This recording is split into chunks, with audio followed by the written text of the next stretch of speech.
Hello, remote eighth graders. Today I am here to read Act 4, scenes 2 through 4. I'm going to do them together because they are short.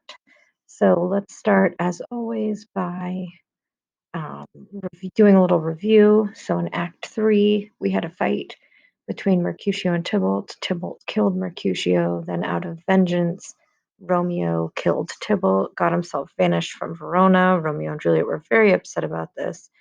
They spent their wedding night together. And then the next day, Capulet and Lady Capulet decide that Juliet is going to be married to Paris. They make this decision without her consent. And Romeo and Juliet spent the night together. They wake up together. They don't want to leave each other.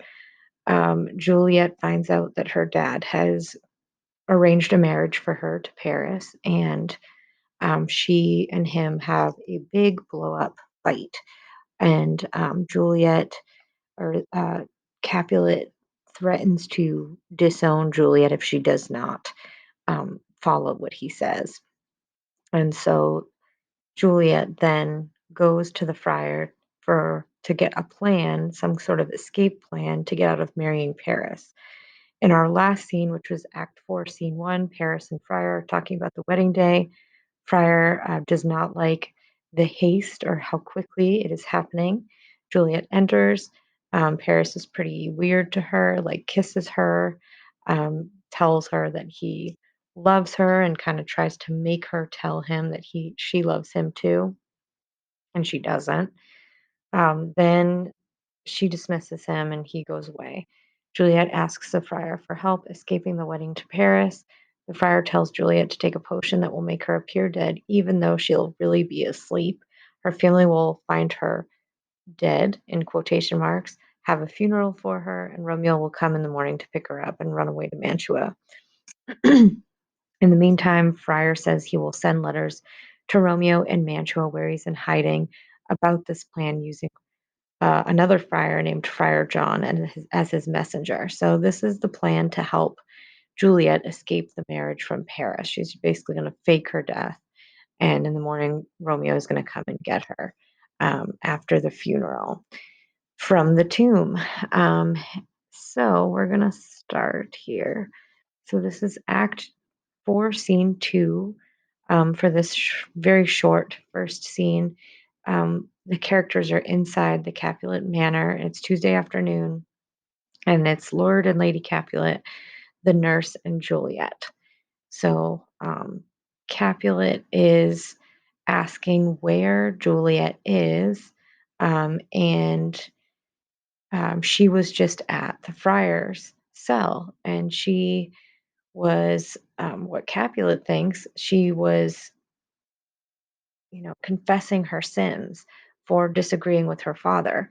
Little does Capulet actually know that she was actually getting an escape plan, so she's kind of lying to her father here. Enter Lord and Lady Capulet and the nurse. Capulet. What? Is my daughter gone to Friar Lawrence? Is my daughter Juliet at Friar Lawrence's cell? The nurse says, forsooth, yes, indeed. Capulet then says, well, perhaps he may do some good on her. A stubborn, disobedient harlot she is. And you can see the word that he just called his daughter to the nurse. So he's like, good, glad she went there to confess her sins. Here comes Juliet. Oops, sorry. Don't know why that won't stop. Here comes Juliet. The nurse says, see how she comes from shrift with merry look. See how she comes from confession with a happy look. Capulet. How now, my headstrong daughter, where have you been? Juliet. I have been to a place where I have learned to repent for the sin of disobedient opposition to you, and am instructed by holy Lawrence to fall prostrate here to beg your pardon. She falls to her knees. So she says, I have been confessing my sins with Friar Lawrence, and he told me that I should fall on my knees and like beg for your forgiveness. This is all an act. She doesn't really care to actually apologize to him. She's not actually planning on marrying Paris, but she's going to fake her death instead. So she's faking asking for forgiveness from her father right now.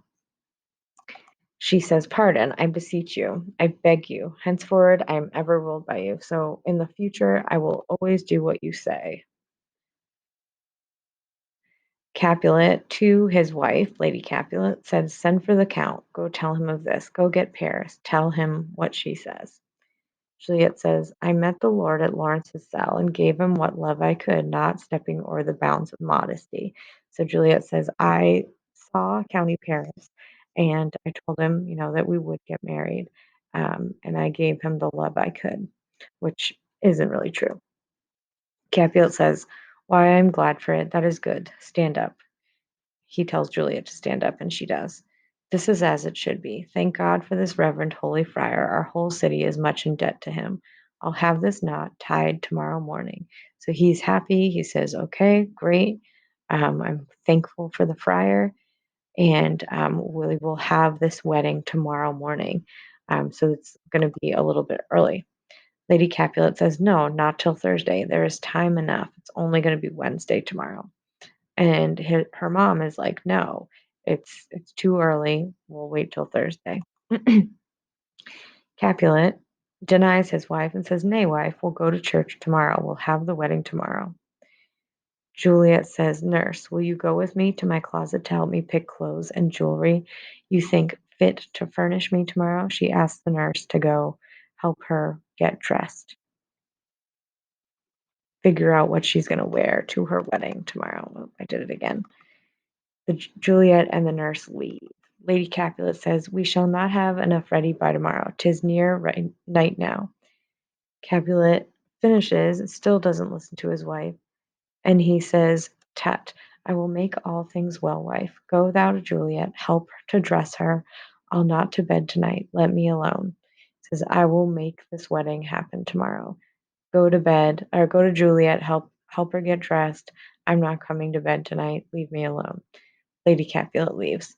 Capulet is talking to himself here. He says, "Well, I will walk myself to County Paris to prepare him for tomorrow.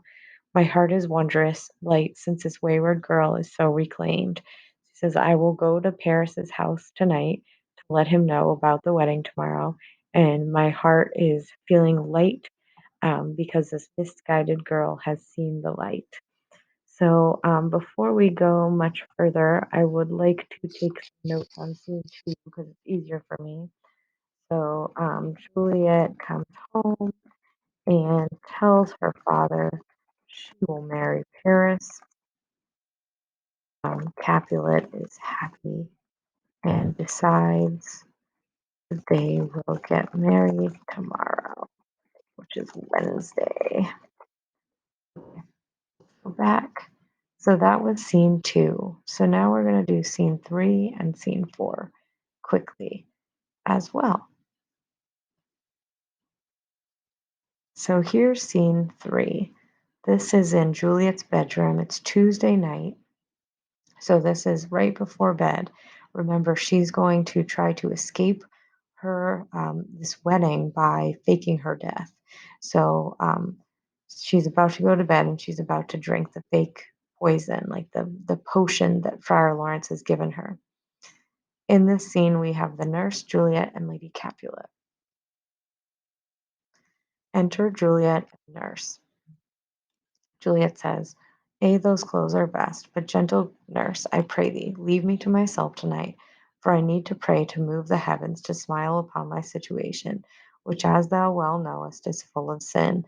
So they choose the clothes for the wedding tomorrow, and she asks the nurse to leave her for the night because she says she needs to pray to the heavens to remove her sins. She's also, not truly meaning this. Now Lady Capulet, her mother, comes in. "What, are you busy? Need you my help? Do you need my help?" Juliet says, "No, madam, we have chosen everything that befits me best for tomorrow. So sure, please you, let me be now left alone, and let the nurse this night sit up with you, for I am sure you have your hands full, all with this so sudden business." So she asks both Lady Capulet and the nurse to leave her for the night. Lady Capulet says, "Good night, get thee to bed and rest, for thou hast need." Lady Capulet and the nurse leave. Juliet talks to herself now. She says, "Farewell. God knows when we shall meet again. I have a faint cold fear thrills through my veins that almost freezes up the heat of life. I'll call them back again to comfort me. No, this dark deed I must do alone." She's talking about how she's nervous. She says goodbye to her mom and her nurse, and she says she's nervous and she's got like a fear in her veins. For a second, she thinks, maybe I'll call them back again to comfort me. And she said, no, I must do this alone.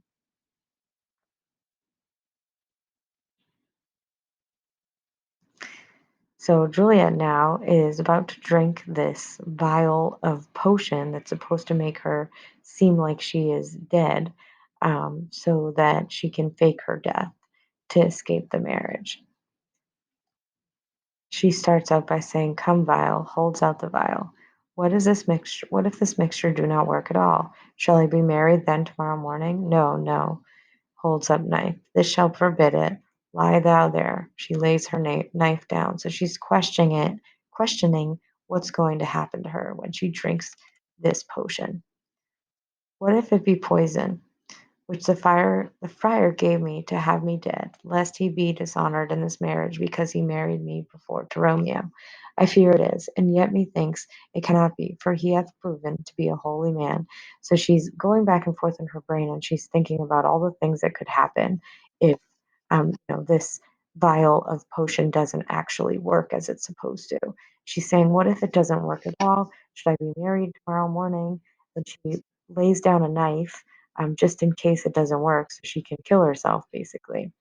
Then she asks herself, is the friar just messing with me because he married me to someone else and this new wedding will dishonor him? And she says, I think he is, I don't think this is true. I think he's a holy man. She's continuing to like think about her decision here. She says, what if, when I am laid into the tomb, I wake before the time that Romeo come to save me? There's a fearful idea. Shall I not then be stifled in the vault where no fresh air breathes in and there die strangled ere my Romeo comes? She's saying, she's freaking out a little bit. She's like, what is going to happen if I wake before Romeo comes to see me? Am I going to be in this like creepy tomb where all these dead people are? Am I gonna like not be able to breathe?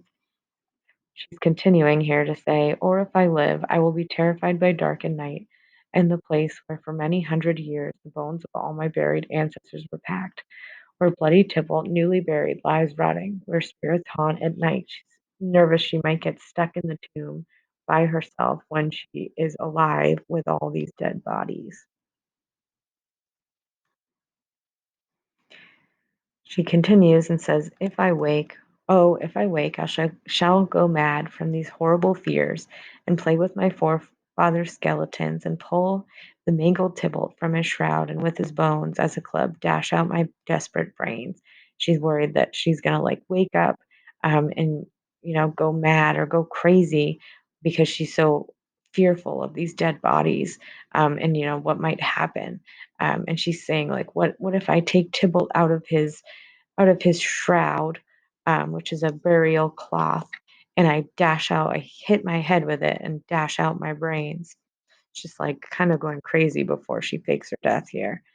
Oh, look, methinks I see my cousin's ghost seeking out Romeo, who killed them. Stay, Tybalt, stay. Romeo, Romeo, Romeo, here's drink. I drink to thee. So she drinks. This is so annoying. She drinks the potion and drinks it to Romeo. She drinks and falls down on the bed, hidden by the bed curtains. All right, so let's go back to our notes and take some more notes here. Okay, so Lady Capulet helps Juliet, or say Lady Capulet, a nurse. Actually, I guess it was only really the nurse. Nurse helps Juliet get ready for wedding tomorrow. Lady Capulet offers to help too. Juliet goes to bed alone and she drinks the poison. She is bad. She worries about what might happen if the potion doesn't work. She eventually drinks. I want to call it potion. It is kind of similar, but she's actually not dying. So it's kind of more like a potion than a poison. All right. So that was scene three. We're going to do one more short one. And this one is kind of a silly scene. So this is what we call a transition scene.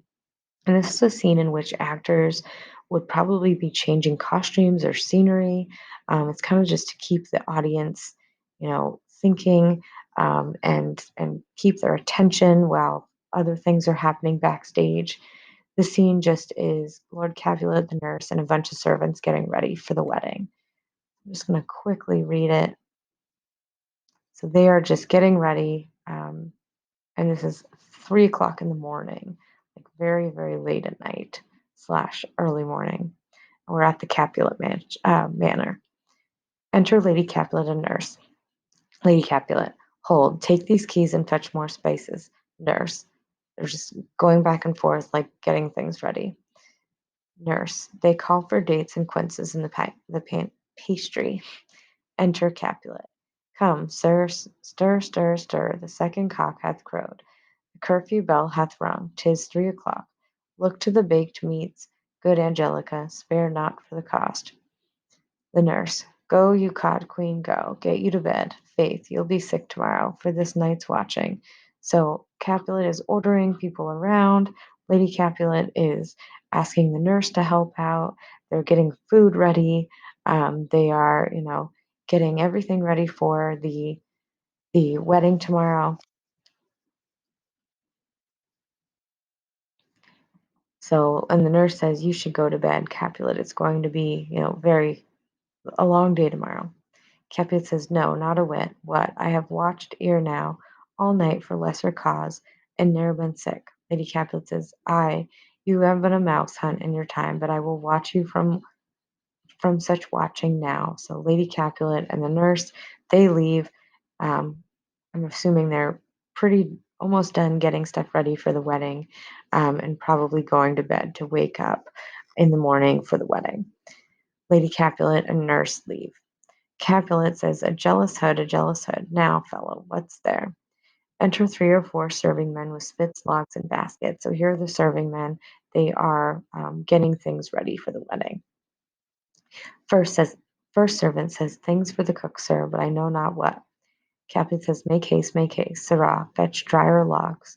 Call Peter, he will show thee where they are. So they're just, again, going back and forth, kind of getting ready for the wedding, ordering each other around. This is not an important scene, and it's kind of like a filler scene. Here's the last part. Second servant says, I have a head, sir, that will find out logs, and never trouble Peter for the matter. Capulet says, mass, and well said. A merry horse, and ha! Thou shalt be loggerhead, good faith, 'tis day. The county will be here with music straight, for so he said he would. I hear him near, music within. Nurse, wife, what ho, what? Nurse, I say. Re-enter nurse. Go waken Juliet, go and trim her up. I'll go and chat with Paris. Hi, make haste, make haste. The bridegroom, he is come already. Make haste, I say. So basically, they're getting ready for the party, and then Capulet says that Paris is there and like basically to wake Juliet up and get her. We know that that is not going to go over well. So let's go back to our notes. Capulets, oops, get ready for the party late at night, and he asks Paris to go wake up Juliet for the wedding. Great. So that's what you need for scenes 2, 3, and 4. Basically, Juliet came home, told her father she'll marry Paris. Capulet's happy with this decision, and he decides to move the wedding up to Wednesday, which is tomorrow. The nurse then helps Juliet get ready for the wedding, and Lady Capulet offers to help too. Juliet goes to bed alone. She worries about what might happen if the potion doesn't work. Eventually, she drinks it and add, and she falls asleep immediately. Remember, this is not going to kill her. It's just going to make her appear as though she's asleep. They're going to think she's dead, but she is not actually dead.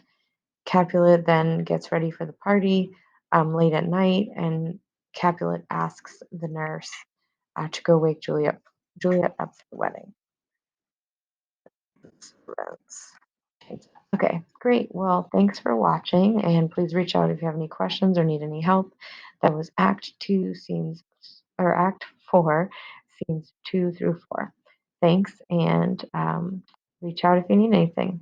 Bye.